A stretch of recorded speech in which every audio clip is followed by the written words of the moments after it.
Hey, happy New Year, everyone. So, I wanted to jump on this live and kind of talk about the goals or the top New Year's resolutions for 2023. So, a lot's happened. I know everyone has had a tumultuous 2022, and you just can't wait to get to 2023. I will say these goals, and I'll talk a little bit about it a little bit later, are a little bit different. Top New Year's resolution. This is a little bit different than typically what's seen, and I don't think you'll be surprised. So, without further ado, number one, everybody, I'm sorry, majority of people wanted to exercise more. Exercising with all the remote work and getting healthier, that comes as no surprise. Usually the top 1, 2, 3 months of the year, people are in the gym, right? Number two actually goes along with it, eating healthier.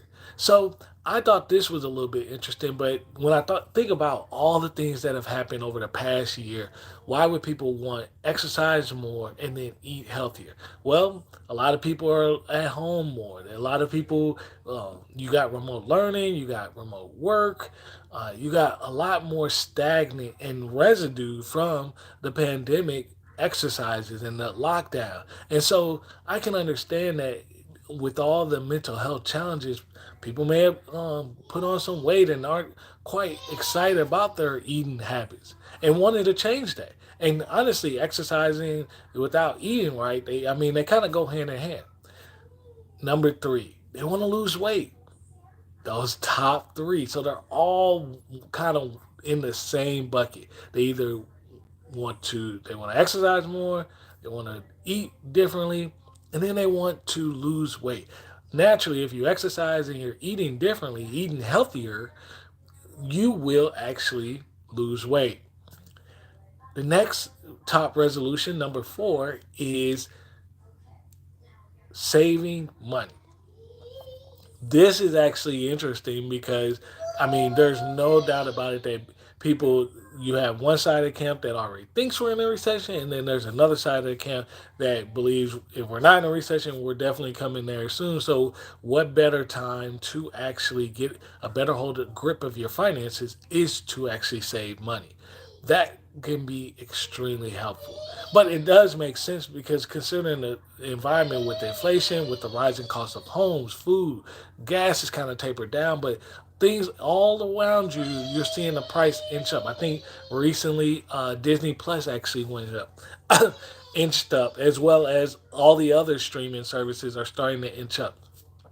This is a good time to look at especially where the economy is and how the economy is reacting with all the Fed rate hikes. Saving money should be a priority. You're going to need, and you should have, just in case, some cash on hand. And if you're not doing it for an emergency, this is an excellent time to get ready if you're trying to invest in real estate. But if you're investing in the stock market, knowing that it's down, saving money, this is a more compounded opportunity for you to gain more value and gain more assets for your dollar in this down market time.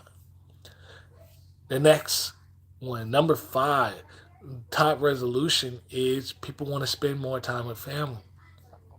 Again, as we've talked about the physical health, the financial health a little bit, but spending time with family, I think that rose up and is a carryover from 2020, 2020, 2021, and especially just coming out this holiday season, that that need and desire for connection, we and engagement from your loved ones.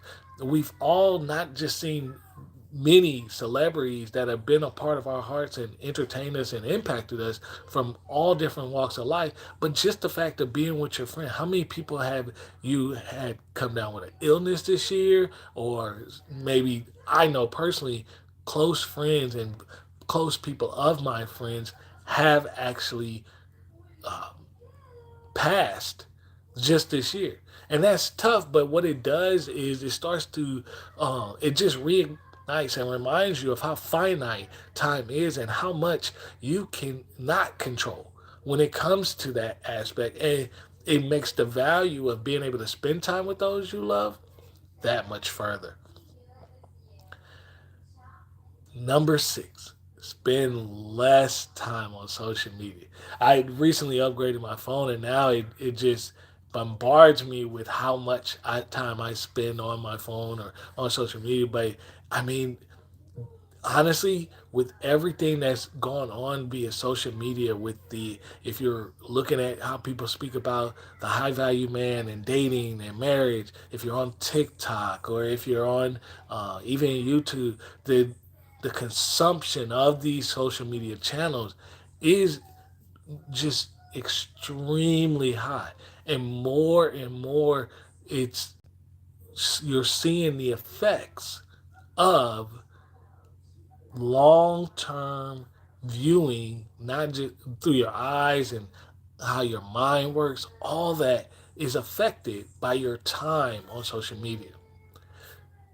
Number seven, to reduce stress. There's a resolution to reduce stress at the job. Throughout the year, we've seen quiet quitting. Throughout the year, we've seen the job hopping. Throughout the year, with this heavy labor market, one of the things that came up is people are not trying to be a part of what's called hustle culture, where they're on that 9 to 5, seven times a week grind. They're more looking for, hey, I want to do my job and I want to do that well, and then I want to spend time with loved ones, and I want to eat healthier, and I want to spend time, and I want to have a little bit more balanced life. And enter the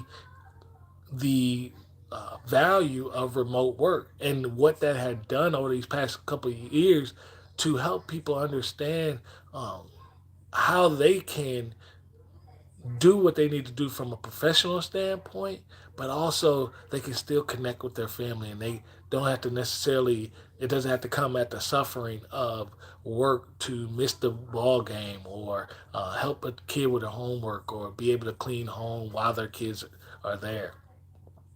Number eight, reduce living expenses. Another financial piece. The inflation, I would say, would be the biggest cause of this because of everything rising on just every single area, whether it's electricity, again, oil, groceries, all these different things. The average person, it was paying $500 in just groceries, gas, day to day expenses with the rise of inflation. But then also some of these other expenses of average car payment had got of new cars was up to about $1,000 a month.